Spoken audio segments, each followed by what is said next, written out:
Hi எல்லாருக்கும் வணக்கம். Welcome back to my channel the bookworm. இன்னைக்கு நம்ம அகாதா கிறிஸ்டி எழுதின and then there were none இந்த புக்கோட ரிவ்யூ தான் பார்க்க போறோம். ஸோ இந்த புக் வந்து நமக்கு 1939ல பப்ளிஷ் ஆயிருக்கு. ஸோ இப்போ இது பப்ளிஷ் ஆகி ஒரு 85 இயர்ஸ் கிட்ட ஆயிடுச்சு.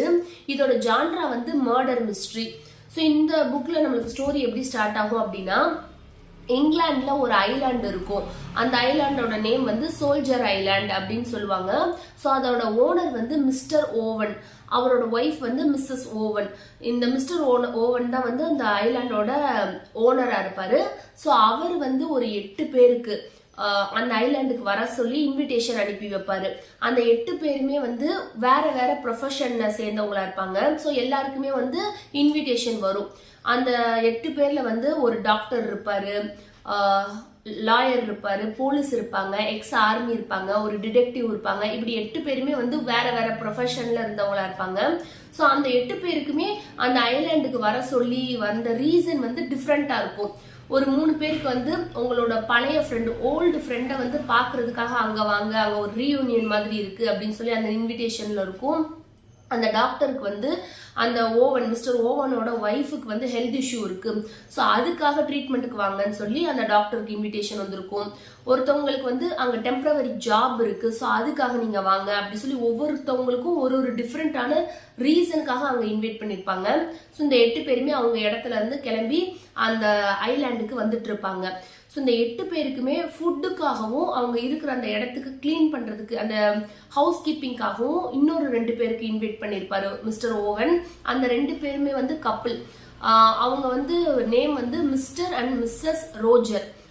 அவரோட பேர் வந்து மிஸ்டர் ரோஜர், அவங்க ஒய்ஃப் பேர் வந்து மிஸ்ஸஸ் ரோஜர். ஸோ இவங்க மட்டும் கப்பிள். இவங்க தான் வந்து அந்த வர கெஸ்ட் 8 பேருக்குமே வந்து ஃபுட்டுக்கும் அந்த ஹவுஸ் கிளீனிங் எல்லாத்துக்குமே வந்து இவங்க தான் வந்து இன்சார்ஜ் அப்படின்னு சொல்லி அவங்களுக்கும் இன்விடேஷன் அனுப்பியிருப்பாரு. ஸோ இப்போ இந்த ஐலாண்டுக்கு வந்து அந்த 8 பேரு பிளஸ் இந்த கப்பிள் இவங்க 2 பேரும் சேர்த்து மொத்தம் 10 பேர் வந்துட்டு இருப்பாங்க. ஸோ ஃபர்ஸ்ட் அந்த ஐலாண்டுக்கு வந்து அந்த கப்பிள், அந்த ரோஜர் கப்பிள் தான் ரீச் ஆவாங்க. அவங்க ரீச் ஆனதுக்கு அப்புறமா கொஞ்ச நேரத்துக்கு அப்புறமா அந்த 8 பேருமே அந்த ஐலாண்டுக்கு வந்து சேருவாங்க. ஸோ இவங்க அந்த 8 பேரையுமே இந்த ரோஜர் கப்பிள் தான் வெல்கம் பண்ணி உள்ள கூட்டிட்டு போய் உட்கார வச்சு பேசிட்டு இருப்பாங்க. ஸோ அப்புறம் டின்னர் வந்து அவங்க ரெடி பண்ணியிருப்பாங்க. ஸோ அந்த டைனிங் டேபிள், ஒரு பெரிய டைனிங் டேபிள் இருக்கும் அந்த ஐலாண்ட் அந்த இடத்துல. ஸோ அங்க எல்லாருமே உட்காந்து சாப்பிட ஆரம்பிப்பாங்க. ஸோ சாப்பிட்டுட்டு இருக்கப்ப சடனா வந்து ஒரு வாய்ஸ் கேட்கும், ரெக்கார்ட் பண்ணி வச்ச ஒரு வாய்ஸ் கேட்கும். அந்த வாய்ஸ்ல வந்து அந்த வந்திருக்க கெஸ்ட் 8 பேரு பிளஸ் இந்த ரோஜர் கப்பிள் இவங்க நேம் எல்லார் நேமையும் ஒன் பை ஒன்னா அந்த வாய்ஸ் வந்து சொல்லி, நீங்க இந்த வருஷத்துல இப்படி ஒரு கிரைம் பண்ணீங்க, இப்படி ஒரு மர்டர் பண்ணீங்க அப்படின்னு சொல்லி அந்த 10 பேருக்குமே வந்து அவங்க பாஸ்ட்ல பண்ண ஒரு கிரைம் மர்டரை பத்தி அந்த ரெக்கார்ட் வாய்ஸ் வந்து பேசும். ஸோ அந்த 10 பேருக்குமே ஷாக் ஆயிடும். நம்ம வந்து என்ன பண்ணோம் அப்படின்னு சொல்லி அவங்க யோசிப்பாங்க. பட் அந்த ரெக்கார்ட் வாய்ஸ் வந்து இதெல்லாம் சொல்லிட்டு அப்படியே ஆஃப் ஆயிடும். ஸோ எல்லாருக்குமே வந்து ஒரு மாதிரி பயமாயிரும். ஸோ அந்த 8 பேருமே போய் அந்த ரோஜர் கப்பிள் கிட்ட கேட்பாங்க, நீங்க வந்து மிஸ்டர் ஓவன் எப்ப இங்க வருவாரு சொல்லுங்க அப்படின்னு சொல்லி கேட்பாங்க. அவங்க சொல்லுவாங்க, நாளைக்கு வந்து கரெக்டா இங்க வந்துருவாரு, இப்போ இன்னைக்கு ஒரு நாள் மட்டும் நம்மளாம் தான் ஸ்பெண்ட் பண்ண போறோம் அப்படின்னு சொல்லுவாங்க. அப்புறம் வந்து சரி நீங்க அவங்கள பாத்திருக்கீங்களா அப்படின்னு சொல்லி அந்த கப்பல் கிட்ட வந்து அந்த 8 கெஸ்டும் கேட்பாங்க. அவங்க வந்து இல்ல நாங்களாம் பார்த்தது கிடையாது, நாங்க 2 பேருமே அவரை பார்த்தது கிடையாது, ஓவனை பார்த்தது இல்ல, எங்களுக்குமே ஒரு இன்விடேஷன் கார்டு தான் வந்துச்சு, உங்களுக்கு வந்து குக்கிங்காக அப்படின்னு சொல்லி இன்விடேஷன் கார்டு தான் வந்துச்சு, நாங்க நேரில் பார்த்தது இல்லை அப்படின்னு சொல்லி அவங்க சொல்லுவாங்க. ஸோ இந்த 8 பேருமே அந்த ஐலாண்டோட ஓனர் மிஸ்டர் ஓவனை பார்த்தது கிடையாது, இந்த ரோஜர் கப்பலுமே பார்த்தது இல்ல. ஸோ இங்க இருக்க அந்த 10 பேருக்குமே அவர் யாருன்னே தெரியாது, நேரில் பார்த்தது இல்ல, ஜஸ்ட் அந்த இன்விடேஷன் கார்டை நம்பி தான் எல்லாருமே வந்திருப்பாங்க. ஸோ இவங்களுக்கெல்லாம் ஒரே கன்ஃபியூஸ் ஆயிரும், நம்மளை யாரோ அந்த ஓவன் நேமை வச்சு ட்ராப் பண்ணி இந்த ஐலாண்டுக்கு வர வச்சிருக்காங்க அப்படின்னு சொல்லி அவங்களுக்கு ஹிட் ஆகும். ஸோ இப்படி பேசிட்டே இருக்கப்ப சடனா அந்த 8 கெஸ்ட்ல ஒரு ஆள் வந்து அவர் கையில ஒரு ட்ரிங்க்ஸ் வச்சிருப்பாரு. அதை குடிச்சிட்டு உடனே வந்து அவர் வந்து மூச்சு திணறி இறந்துருவாரு. ஸோ எல்லாருக்குமே வந்து இன்னும் ஷாக் ஆயிடும், யார் இவர் வந்து ஏதோ ட்ரிங்க்ஸ் குடிச்சாரு உடனே இறந்துட்டாரு, என்ன ஆச்சு அப்படின்னு சொல்லி அவரை போய் பார்ப்பாங்க. But our இறந்துருப்பாரு. ஸோ இப்போ எல்லாருக்குமே ரொம்பவே பயமா இருக்கும், என்ன நடக்குதுன்னு எதுவுமே புரியாம இருக்கும். இந்த 8 பேருமே இந்த கப்பிள் சேர்த்து யாருக்குமே யாரையுமே முன்ன பின்ன தெரிஞ்சிருக்காது, எல்லாருமே ஸ்ட்ரேஞ்சரா இருந்திருப்பாங்க. ஸோ யாருக்குமே யாரை பத்தின ஒப்பீனியனும் இருக்காது. ஸோ இப்படி இருக்கிறப்போ எல்லாருமே வந்து ஒரு ரூம், அந்த இடத்துல எல்லாருக்குமே ஒரு செப்பரேட்டான பெட்ரூம் இருக்கும்.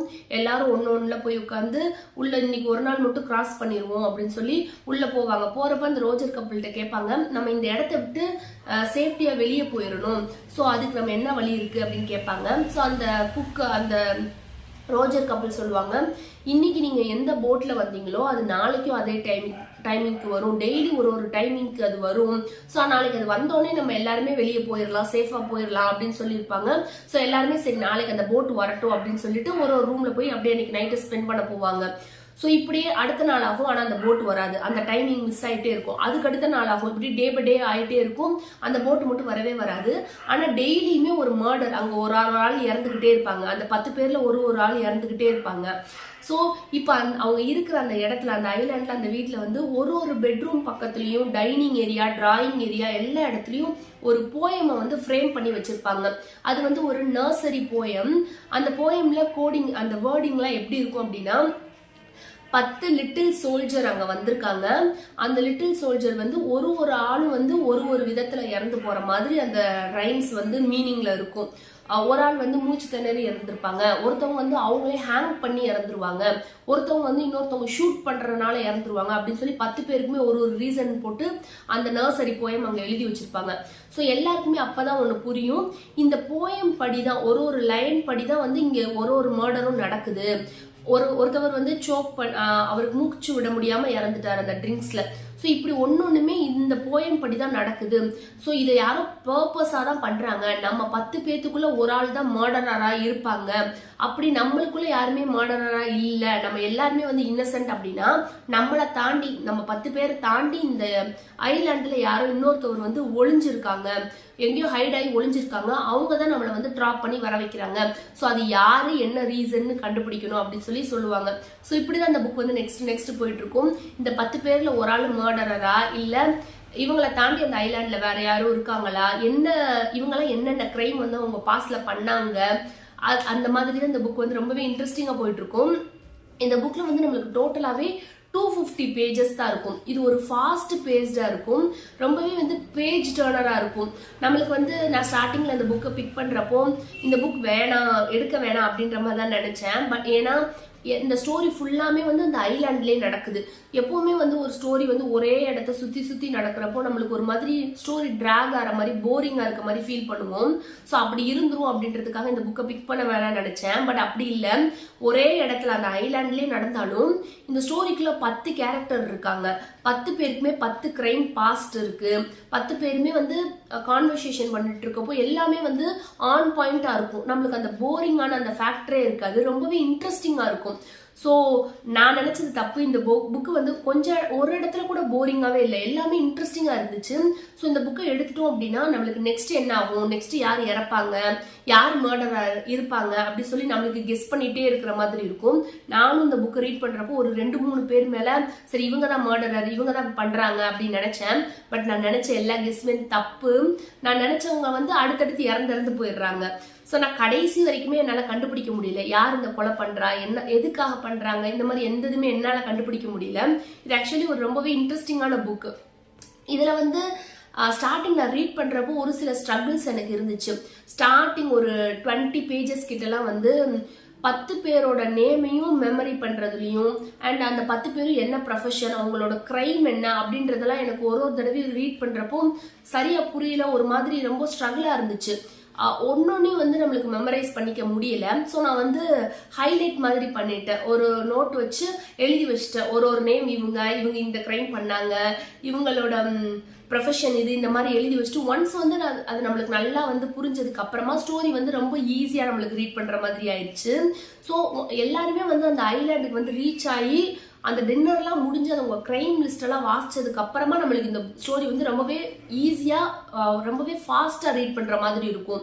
அது வரைக்கும் அந்த நேமை வந்து நம்மளுக்கு ஞாபகம் வச்சுக்கிறதுலையும் அவங்க கிரைம் எல்லாம் வந்து லைட்டா கன்ஃபியூஸ் ஆகிற மாதிரி தான் இருக்கும். பட் அதை கிராஸ் பண்ணிட்டோம், ஒன்ஸ் வந்து அந்த ஸ்டேஜை கிராஸ் பண்ணிட்டோம் அப்படின்னா இந்த புக் வந்து ரொம்பவே ஈஸியா ரீட் பண்ற மாதிரி இருக்கும்.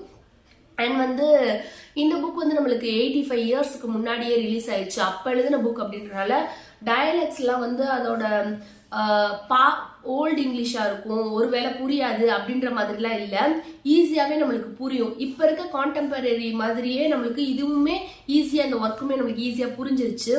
அண்ட் டெஃபினட்டா இந்த புக்கை ரீட் பண்ணல அப்படின்னா ரீட் பண்ணுங்க. இது வந்து ஒரு பெஸ்ட் செல்லர் நாவல்.